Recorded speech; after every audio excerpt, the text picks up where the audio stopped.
இந்த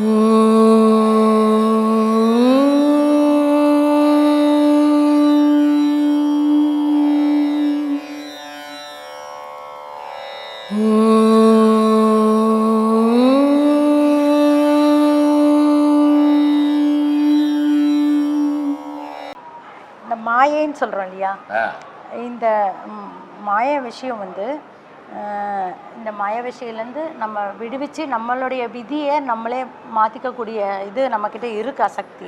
இல்லை விதின்னு ஒன்று இருந்தது இருக்குது, மாய சக்தி இருக்குது. எப்படி இருக்குதுன்னா, இப்போ எனக்கு 2 பிள்ளைங்க இருக்குது, ஒரு மனைவி இருக்கிறான்.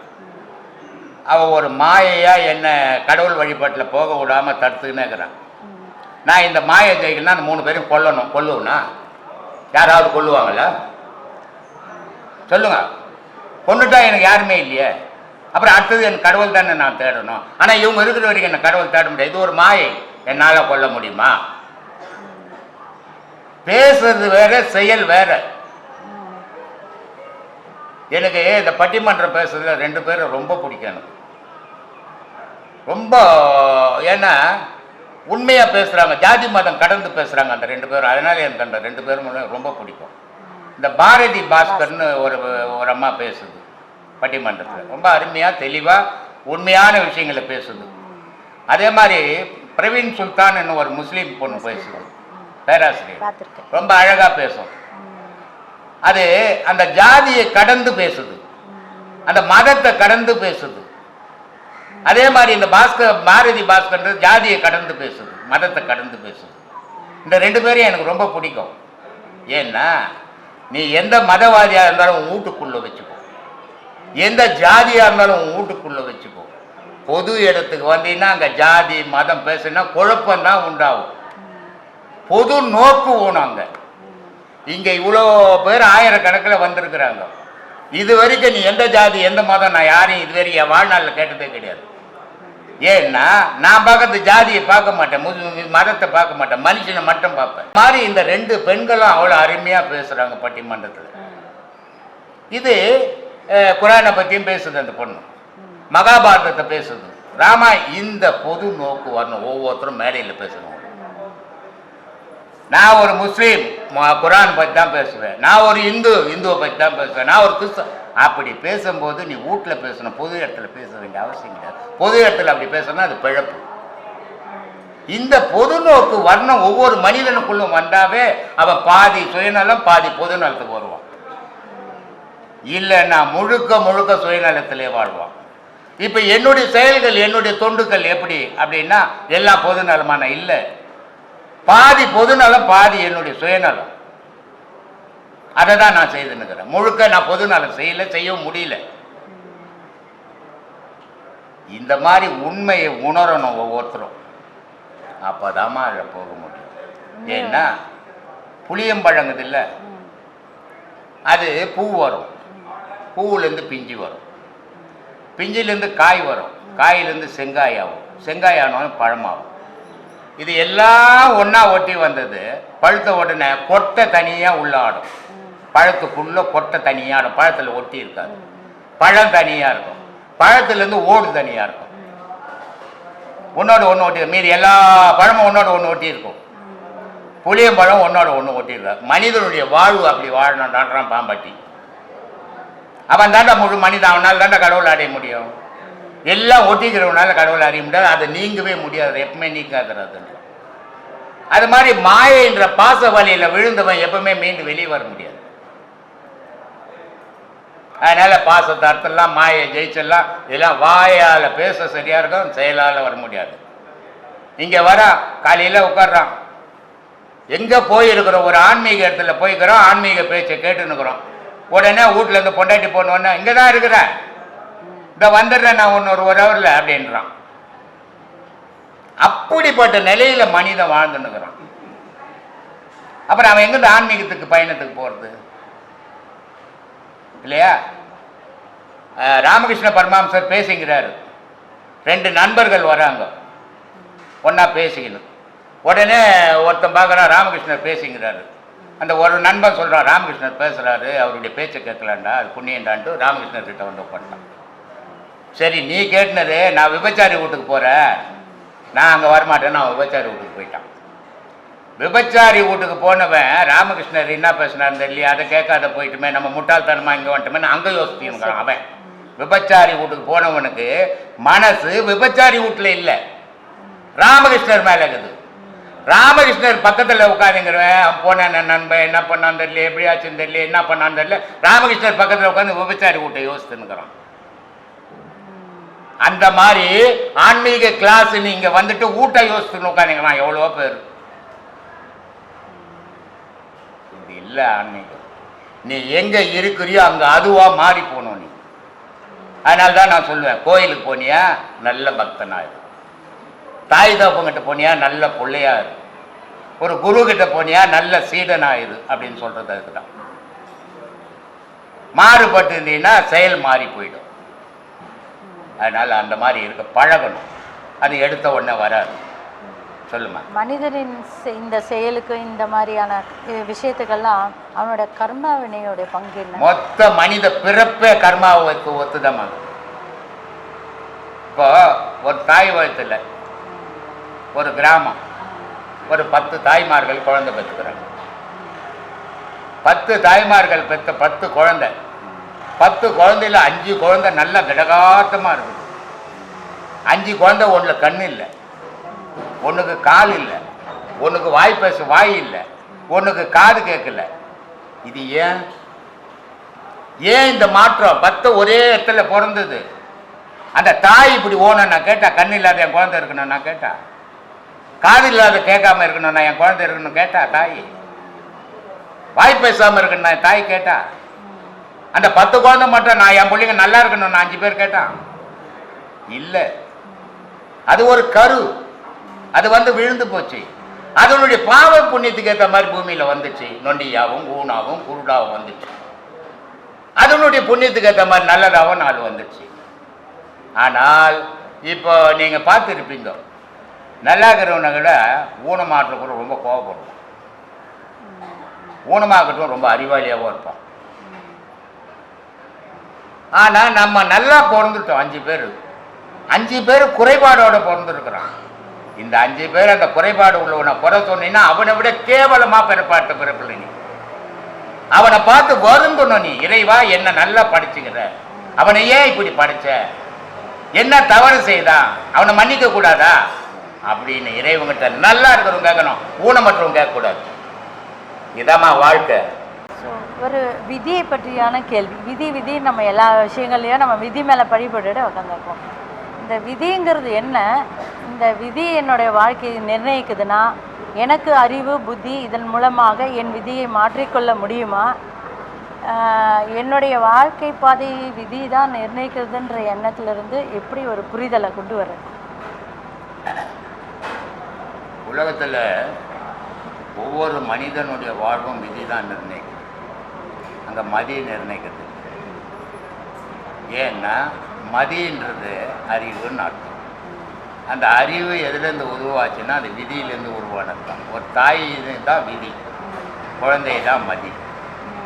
அந்த குழந்தை எது வரைக்கும் விளையாட முடியுமோ தாய் விளையாட விடுவான். குறிப்பிட்ட காலம் போச்சுன்னா அந்த தாய் பிடிச்சி மடியில் உட்காந்து. விதியினுடைய நிலையை தான். விதியை உலகத்தில் இதுவரைக்கும் எவனும் ஜெயிச்சுவோம் ஒருத்தன் கூட இன்னும் வரல. அது அஞ்ஞானியாக இருக்கட்டும், ஞானியாக இருக்கட்டும், விஞ்ஞானியாக இருக்கட்டும், யாருமே விதியை ஜெயிச்சவனே கிடையாது. விதின்னா என்ன? வீணா காற்று, தீனா நெருப்பு. இது ரெண்டும் சேர்ந்து தான் நம்மளை இயக்குது. இது ரெண்டு தான் நம்ம வாழ்க்கைக்கு முடிவு பண்ணும். இந்த நெருப்பும் காற்றும் சேர்ந்து உன்னுடைய செயல் நல்ல செயலா இல்லை கெட்ட செயலா, உன்னுடைய செயல் புண்ணிய செயலா இல்லை உன்னுடைய செயல் பாவ செயலா, இதை அது நிர்ணயம் பண்ணி சேர்த்து. இதில் நீ எதை நிறைய செய்த, புண்ணியத்தை நிறைய செய்த, இப்போ இந்த இவ்வளோ துன்பத்தில் இப்படியாப்பட்ட இன்னலான காலத்தில் பணம் ஆசை கொண்ட காலத்தில் ஆனால் நீ வந்து நன்மையே செய்யுது. இந்த நன்மையை என்ன பண்ணுது? இந்த மதி செய்கிற செயலெல்லாம் விதி சேர்த்து வச்சிருந்து அடுத்த பிரிவில் உன்னை சுகவாசியான இடத்துல இருந்து பிறக்க வைக்குது. ஆனால் இந்த காலகட்டத்தில் நீ நல்லா இருக்கிற, நீ பல பேருக்கு துன்பத்தை கொடுக்குற, நான் நல்லா இருக்கிறேன்ட்டு பல பேரை இன்னல் பட வைக்கிற, பல பேர் மனம் துன்பப்பட வைக்கிற, இதையெல்லாமும் சேர்த்து அடுத்த பிறப்பை என்ன பண்ணுதுன்னா சரியான எல்லாரும் விட துன்பப்படுற மாதிரி உன்னை பிறக்க வைக்கிறது. ஏன்னா மதின்றது பிறந்த பிறகு தான், விதின்றது பிறக்கிறதுக்கு முன்னாடியே இருக்குது இல்லையா? நீ பிறந்த பிறகு தானே உன் மதியை வேலை செய்ய விட முடியும். நீ பிறக்கிறதுக்கு முன்னே உன் மதியை வேலை செய்யாது, அங்கே விதி தான் வேலை செய்யும். அந்த விதியாகப்பட்டது தாயினுடைய கர்ப்பத்திலேயே கூட கொண்டுடும் குழந்தைய. அந்த விதியாகப்பட்டது பிறந்து அப்போ ஒரு 5 வருஷத்தை வச்சிருக்கோம், அப்புறம் கொண்டுடும். அந்த விதியாகப்பட்டது 100 வயசு வரைக்கும் கூட வச்சிருக்கோம். அந்த இடைப்பட்ட காலத்தில் விளையாடுறது தான் மதி. வாழ்க்கை முழுதும் ஒரு மனிதனுக்கு மதி விளையாடாது இல்லையா? இப்போ உடம்பெல்லாம் தளர்ந்து போச்சு, பெரிய அறிவாளி நீங்கள், எல்லா செயலையும் செய்யக்கூடிய ஆற்றல் உண்டு உங்களுக்கு. ஆனால் உடம்பெல்லாம் தளர்ந்து ஒரு மூலையில் உட்கார்ந்த பிறகு இந்த ஆற்றல் எங்கே போச்சு உங்களுக்கு? செய்ய முடியுமா? அப்போ விதி என்ன பண்ணிடுச்சு? உங்களை மூலையில் உட்கார வச்சிருச்சு, மதி அங்கே ஒடுங்கி போச்சு. அதனால மதின்றது ஒரு குழந்தை மாதிரி, விதின்றது ஆரம்பமும் முடிவும் விதி தான். இது விதி எப்படி முடிவு பண்ணுது? நீ செய்கிற நன்மை, நீ செய்கிற தீமைக்கு ஏற்ற மாதிரி உன்னுடைய பிறப்பை உண்டாக்கிக்கின் போது. இதுதான் உலக சுழற்சி. ஒரு புளியங்கொட்டை இல்லைன்னா ஒரு புளிய மரம் திருப்பி வரவே வராது உலகத்தில். வருமா? வராது. அது மாதிரி நீ இன்னைக்கு இல்லைன்னா நாளைக்கு நீ பிறக்க போறதில்லை, நேற்று இல்லைன்னா இன்னைக்கு நீ வாழ போறதில்லை. எப்பவும் மனிதன் இருந்துக்கினே இருக்கிறான், மனிதன் செத்துக்கினே இருக்கிறான். மனிதன் எது சாகுறான்னா மனம் சாகுது, ஆன்மா சாகலை. அப்போ ஆன்மா பிறப்பு எடுத்துக்கினே இருக்குது, மனிதன் மனமும் உடலும் சாகுது. திரும்பி திரும்பி எடுத்து அந்த உடலுக்கு ஏற்ற மாதிரி அந்த ஆன்மா வேலை செய்யுது, அந்த உடலுக்கு ஏற்ற மாதிரி மனம் உருவாகுது. தாய் தகப்பனுடைய கருவிலிருந்து மனம் உருவாகுது. ஏதோ நீ பிறந்து வளர்ந்த பிறகு மனம் உருவாகலை இல்லையா? 5 விதமான கோபங்கள் இருக்குது, தீ இருக்குது உடல்ல. ஒரு குழந்தை பிறந்த உடனே அதுக்கு பசி எடுக்குதுன்னு வாய்த்தவன் சொல்லுமா? எம்மா எனக்கு பசி எடுக்குது, எப்பா எனக்கு பசி எடுக்குதுன்னு சொல்லுமா? என்ன பண்ணுது? அழுவுது. அப்போ அழுவும் போது கோபத்தீ உண்டாகுது. அந்த கோபத்தீயில் அது அழுவும் போது தாயும் தகப்பனும் கவனிக்கிறான், ஐயோ குழந்தைக்கு பசி எடுக்குதுன்னு எடுத்து வந்து ஊட்டுறான் இல்லை? அதுக்கப்புறம் காமத்தீ உண்டாகுது, அதுக்கப்புறம் யோகத்தீ உண்டாகுது, அப்புறம் ஞானத்தீ உண்டு. இப்படி ஒரு மனிதனுக்குள்ள ஒவ்வொரு காலகட்டத்திலையும் ஒவ்வொரு தீக்கள் உண்டாகுது. அந்த தீக்களுக்கு ஏற்ற மாதிரி தான் மனிதனுடைய இயக்கம் உண்டாகுது. இதையெல்லாம் நம்ம அறியும் போது நம்ம எதிலையும் செயல்படாத அமைதியை உட்கார்ந்துருவோம். இது எதிலையும் அறியாத போது எல்லாத்துலேயும் நம்ம இருப்போம். இதான் ஆரவாரம் அமைதின்றதுக்கு அர்த்தமா? சொல்லு.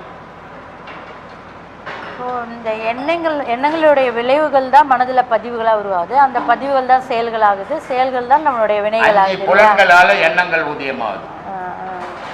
காது ஒரு விஷயத்தை சொல்லுது, கண்ணு ஒரு விஷயத்தை சொல்லுது, மூக்கு ஒரு விஷயத்தை சொல்லுது, வாய் ஒரு விஷயத்தை, உடல் ஒரு விஷயத்தை. இந்த 5 எண்ணங்களை ஏற்று தான் மனம் ஒரு செயலுக்கு வருது. எதை செய்யலாம், எதை செய்யக்கூடாது. அப்போ மனம்ன்றது குரு, இந்த 5 சீடர்கள் இல்லையா? என்னால்தான் சிவாய்க்கு ரொம்ப அழகா ஒரு இடத்துல சொல்லுவார்,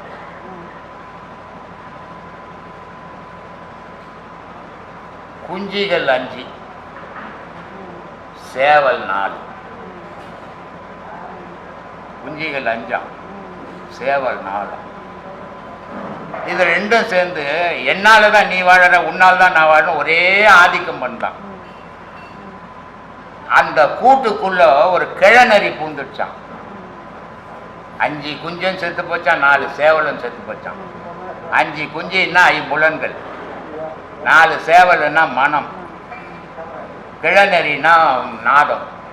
இந்த நாதம் பூந்த உடனே, இந்த 5 இழந்த உடனே மனுஷனுடைய உலக செயல் இழந்துடுறான். இதுதான் வாழ்க்கை, இதுதான் ஞான வாழ்க்கை. சொல்லுமா?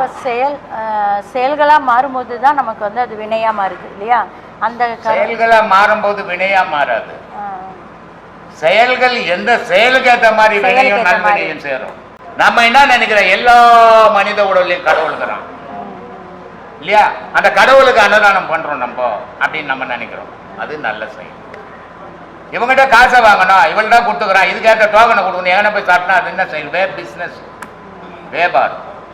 அப்போது நம்ம எண்ணங்களுக்கு ஏற்ற மாதிரி செயலுக்கு ஏற்ற மாதிரி பாவ புண்ணியங்கள் சேரும். சொல்லுங்க. இந்த எண்ணங்களையும் மனதையும் தூய்மைப்படுத்தினா ஒரு நல்ல வழி இறைவனுடைய வழியில போகணும். இறைவனுடைய வழின்றது எது அப்படின்னு தெரிஞ்ச எல்லா உலகத்தில் செய்யறதெல்லாம் இறை வழி தான். இறை வழிபாடுன்னு தான் சொல்லின்னு இருக்கிறாங்க. அது ஸ்கூல் மாதிரி.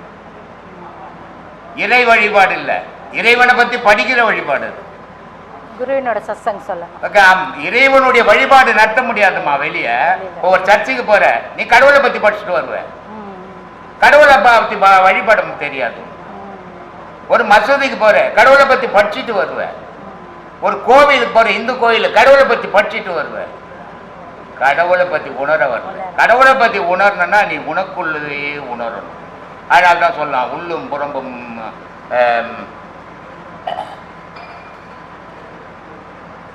உள்ளும் புறமும் அறிய வேண்டும், மெல்ல கனலை எழுப்ப வேண்டும், வீதி புனலில் செலுத்த வேண்டும், கள்ள புலனைந்தும் கடிந்து விட்டு தெல்ல தெளிவான பரஞ்சோதி தோன்றும். உடல் என்றதே உன்னை மறந்துடா நீன்றான். அப்பதான்டா நீ கடவுளை பார்க்க முடியும்ன்றான். நீ அங்க போய் கோயிலில் போய் மினுக்கின்னு போன எங்க கடவுளை பார்ப்ப சொல்லு. உன் உடலுக்குள்ள ஒரு தீ கொளுத்தணும்டான்றான். அந்த தீ உடலுக்குள்ள கொளுத்துற தீக்கு பதில் தான் வெளியே அடையாளம் வச்சுக்கிறான், யாக குண்டோன்ட்டு. அது எதுக்கு கொளுத்துறான்? எல்லா பாவமும் அழிக்கிறது நெருப்புல தான் அழிக்க முடியும். தங்கத்தை போடு, பணத்தை போடு, கொடையை போடு, ஜாக்கெட்டை போடு, சொக்கா போடு, பேண்ட் போடுன்றான். இது அடையாளம். ஏன்னா தண்ணியில் போட்டுனா வேற இடத்துல போய் விடும், காற்றுல போட்டுனா வேற இடத்துல போய் விடும், நெருப்பில் போட்டுனா இல்லாமல் போயிடும். அப்போ உன்னுடைய பாவ புண்ணியம் எதில் அழிக்கப்படும்னா நெருப்பால் அழிக்கப்படும். அந்த நெருப்பு எப்படி இருக்குன்னா, வெளியே யாக குண்டம் கொளுத்துறான் பாரு, அது மாதிரி உள்ள யோக குண்டம் கொளுத்துறான்றான். அதனால தாண்டா உன் பாவ புண்ணியம் அழியும், மாறுபடும் வாழ்க்கை. வேற எதாலையும் மாறுபடாது. எத்தனை கோவிலுக்கு போனாலும் சரி, எத்தனை இது போய் படித்தாலும் சரி, ஒரு பயனும் தராது. எந்த ஒரு மனிதனுக்கு மனம் இருக்குதோ அது வரைக்கும் தெய்வ உறவு கிடைக்காது. அது பக்தியா இருக்கட்டும், ஞானமா இருக்கட்டும், எதுவா இருந்தாலும் சரி. 63 நாயன்மார்கள் ஞானம் அடைஞ்சாங்க, மனமில்லா நிலை. 27 ஆழ்வார்கள் ஞானம் அடைஞ்சாங்க, மனமில்லா நிலை. மனம் எப்போ இருக்குதோ மனுஷனாவே இருப்பான், மனம் எப்போ இல்லையோ அவன் கடவுளா மாறுவான். இவ்வளவுதான் வித்தியாசம். சொல்லு. மனதை பத்தி நிறைய விஷயம். ஆமாம்மா, மனசை தான் ஆராயணும். மனுஷன் மனசை ஆராய்ஞ்சாதான் உண்மையை தெரியும். கடவுளை ஆராய்ஞ்சு ஒன்றும் தெரிஞ்சுக்க முடியாது. மனசை ஒவ்வொரு மனிதனும் தான் மனதை ஆராயணும். அப்பதான் அவனால உண்மை தெரிஞ்சுக்க முடியும். நீ இன்னைக்கெல்லாம் இல்லை, இந்த ஆயுள் முழுக்க கடவுளை ஆராய்ஞ்சா கூட உண்மையை தெரிஞ்சுக்க முடியாது. ஏன்னா கடவுள்ன்ற பொருள் ஒரு அடையாள பொருளே கிடையாது. மனம்ன்ற பொருள் ஒரு அடையாள பொருளே இல்லை. அதனால தான் சொல்றான், மறைந்து இருந்தே விளையாடும் மனசாட்சியே. இல்லையா? எங்க இருக்குது அது? எப்படி இருக்குது? அது தெரியாது யாருக்குமே. ஆனா செயல் புரியுத, அதை இல்லைன்னு சொல்ல முடியாது. மரப்பாவும் இருக்குது, ஏங்குது.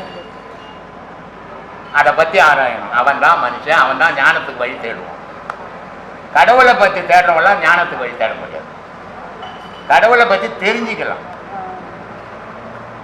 இதுதான் வித்தியாசம். ஒரு சமுதாயம், ஒரு மனிதனுடைய இயல்பு தன்மை, அதாவது குவாலிட்டி ஆஃப் மனுஷன், அவங்க எப்படி இருக்கணும்ன்றது உங்க அபிப்பிராயம் என்ன? இருக்கவே முடியாதுமா. இந்த காலகட்டத்தில் குவாலிட்டியெல்லாம் இருக்க முடியாது. குவாலிட்டி மாதிரி இருப்பான். ஜவுளி கடைக்கு போனீங்கன்னா 100 புடவை எடுத்து போடுறோம், நல்ல குவாலிட்டின்னு. அந்த புடவை பார்த்தீங்கன்னா குவாலிட்டியே இருக்காது, ஆனால் தக்கன்னு இருக்கும். இன்னைக்கு சமுதாயத்தில் இருக்கிற மனிதன் அப்படி தான், மனசுல சரியில்லை, ஆனால் வேலை தக்கன்னு இருக்கிறான். அதனால குவாலிட்டியான மனிதனை இப்போ பார்க்கறது ரொம்ப கடினமா. அது ஒரு காலம் போயிடுச்சு. ஒரு 50 பேர் கட்ட வந்தான்னா ஒரு 100 பேர் நல்லவா இருந்தான். இப்போ 100 பேர்ல 99 பேர் கட்டவனாக்குறான், ஒருத்தர் நல்லவனாக்குறான். ஒருத்தர் நல்லவனுடைய செயல் வெளிப்பட முடியாது. அது மாதிரியான உலகம். அதனால சமுதாயத்தை பற்றி நான் பேசக்கூடாது, எனக்கு அது வேலையும் கிடையாது. ஏன்னா அரசியல் அந்த நான் சமுதாயத்தை பற்றி பேசினுக்கலாம், சமூக சிந்தனையாளனா தான் சமூகத்தை பற்றி பேசினுக்கலாம். நான் இது ரெண்டுமே அப்பாற்பட்டவன். நான் கடவுளை பற்றி ஏதோ கத்திங்கிறது எனக்கு தெரிஞ்ச அளவுக்கு. மனதினால் ஆட்கொள்ளப்பட்ட இந்த மனுஷங்களை பார்த்தா பாவமா இருக்கு. இவங்களெல்லாம் எப்படி என்ன பண்ண போற? சரி, பாவமா இருக்கு. இப்போ ஒரு கோவிலாண்ட போனோம்னா, சர்ச்சையாண்ட போனோம்னா, இந்த பக்கம் ஒரு 50 பேர் உட்காந்துக்கிறான், அந்த பக்கம் ஒரு 50 பேர் உட்காந்துக்கிறான். நமக்கு பாவமாகுது. உடனே இந்த 50 வா வா நீ ஒரு கோடி உனக்கு ஒரு கோடி தரேன்னு சொல்ல முடியுமா? சொல்ல முடியுமா? திருவண்ணாமலை கோயிலாண்ட போனீங்கன்னா ஆயிரக்கணக்கில் ஒவ்வொருத்த கழுத்தில் பார்த்தீங்கன்னா 50,000 ரூபாய் இருக்கும் பொழுது உத்ராட்சம் அவ்வளோ பொண்ணு பிச்சை எடுத்துன்னுக்குறான். சரி அவனெல்லாம் கூப்பிட்டு இப்பெல்லாம் கோயிலாண்ட பிச்சை எடுக்கக்கூட, கடவுள் இருக்கிற இடத்துல நீ பிச்சை எடுக்கலாமா, வாடா உனக்கு ஒரு 2 வீடு உனக்கு ஒரு 2 கார் தரேன்னு சொல்ல முடியுமா? அதனால சும்மா பாவப்பட்டு பயனே கிடையாது. 10 ரூபாய் கூட கொடுக்க மாட்டான், ரொம்ப பாவப்படுவான் உலகத்தை பற்றி. 10 லட்சம் கொடுப்பான், பாவத்தை பற்றி யோசிக்க மாட்டான். அதனால வாயால பாவத்தை பேசியோ கண்ணால பாவப்பட்டோ பயனே கிடையாதும்மா. செயலால செய்ய முடியுமா? முடியாது. அதனால அதை பற்றி பேசக்கூடாது. பொருள் சார்ந்த மனிதர்களை பற்றி அல்ல, மனம் சார்ந்த மனிதர். மனம் சார்ந்த மனிதன் யாரை சொல்ல முடியும்? மனம் இல்லைன்னா மனிதனை ஒருத்த இல்லையம்மா. அவங்களுக்குள்ள மாற்றத்தை உலகத்தில் இருக்கிற அத்தனை பேரும் மனம் சார்ந்த மனிதன் தான். அதனால்தான் நான் சொல்லியிருந்தேன், 6 அறிவுன்னு சொல்றான் மனுஷன். 6 அறிவோட வாழல. 6 அறிவா இருந்தா அவன் கடவுளுக்குள்ள பாதி ஆயிடுவான். அவன் இவன் மிருகத்துல பாதியா இருக்கிறான். இவனுக்கு ஏது 6 அறிவு? 3 அறிவு. தாயினுடைய கர்ப்பத்திலிருந்து ஒச்சி கிச்சி நிகழ்ந்து வந்து வெளியே ஊந்துட்டான், சக்தியால வந்து விழுந்தான். அப்புறமா அவன் குழந்தையா வளர்றான், அது ஜீவனா வளர்றான். அதுக்கப்புறம் வளர்ந்த உடனே மனசு வீடு வாசல் பண்ணி மனைவி மக்கள் வந்துடுறான், மனசோட வாழறான். இந்த மனம் போனவன பிணமா போறான். அப்போ சக்தியா பிறந்தான், ஜீவனா வளர்ந்தான், மனமா வாழ்ந்தான், பிணமா போனான். எங்க 6 அறிவோட வாழ்ந்தான்? எங்கம்மா வாழ்ந்தான்? சொல்லின்னுக்கிறோம், ஏமாத்தின்னுக்கிறோம் நம்ம உலகத்தை. எனக்கு 6 அறிவுங்க, என்ன மாதிரி அறிவாளி யாரும் இல்லைங்கன்னு சொல்லி ஏமாத்தின்னுக்கிறோம். உண்மையா சிந்திச்சு பார்த்தா ஒவ்வொரு மனிதனுக்கும் 3 அறிவு தாம்மா. 6 அறிவு மனிதனானா ஆண்டவன் ஆயிடுவான், பாதி ஆண்டவனில் ஆயிடுவான். அவனுக்கு தெரிஞ்சதுதான் இரக்கம் தர்மம், அது மட்டும்தான் தெரியும் அவனுக்கு, வேற எதுவும் தெரியாது. இவன் தான் ஊர்ல இருக்கிறதுல நான் கொள்ளடிக்கணும், அறிவாளி நான் என்றான். அப்புறம் எப்படி அவன் போய் பெரிய மேதன்னு சொல்ல முடியும்? அதனால இன்னைய சமுதாயத்துக்கு நம்ம அறிவுரையெல்லாம் சொல்ற அளவுக்குலாம் நமக்கு அறிவு இல்லை முதல்ல. ஏன்னா பெரிய பெரிய அறிவாளிலாம் இருக்கிறாங்க வெளியே. நம்ம என்னத்தான் அவங்களுக்கு போய் அறிவை சொல்றோம்? நம்ம அறிவை சீர்படுத்தின்னு போயிட்டா நமக்கு அதுவே புண்ணியம், பெரும் விஷயம். இன்னொருத்தரை போய் அறிவாளி ஆக்கிறத விட நம்ம அறிவாளியை நம்ம அறிவை நம்மளே திருத்திக்கினா அதுவே நல்லது. ஏன்னா இந்த உலகத்தை மாற்ற இது வரைக்கும் ஒரு கொம்பனும் பிறந்ததில்லை இல்லையா? திருவள்ளுவர் 2150 வருஷத்துக்கு முன்ன வந்தார். எந்த வேத நூலும் திருக்குறள் இருக்கிற மாதிரி கிடையாது.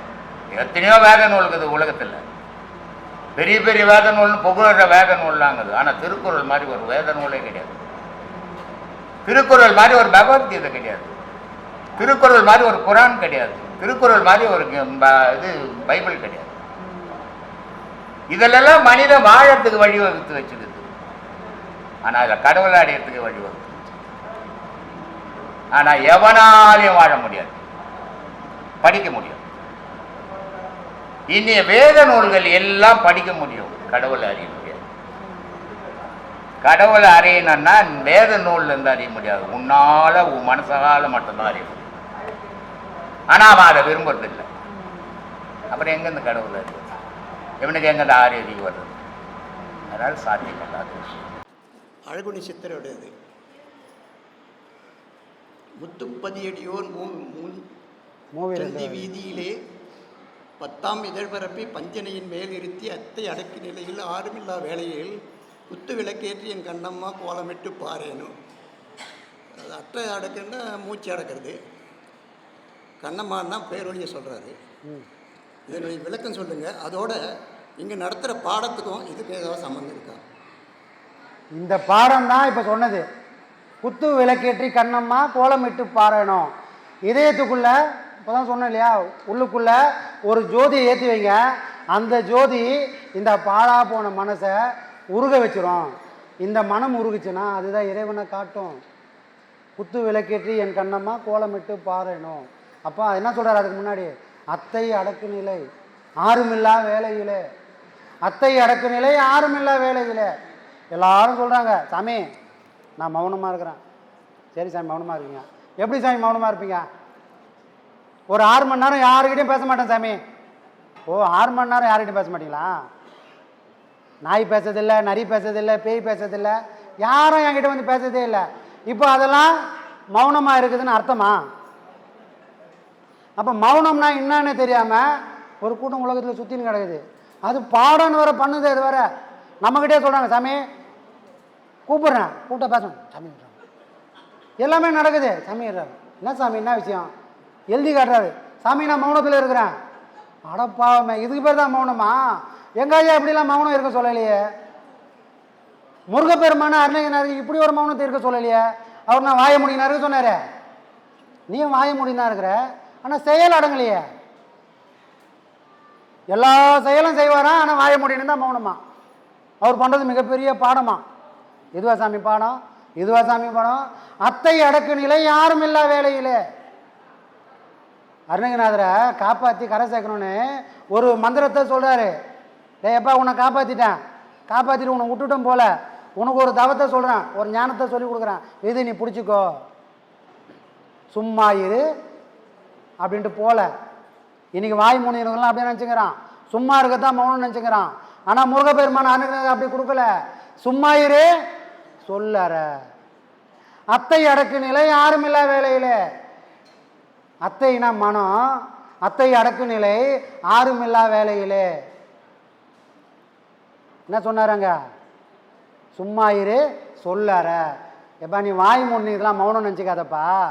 உன் மனமே சிந்தனையற்று சொல்லற்று செயலற்று ஒன்றும் இல்லாமல் ஒரு ஜடமாக உன் மனம் நின்னா அதுதான்ப்பா சொல்ல இருக்கக்கூடிய இடம்.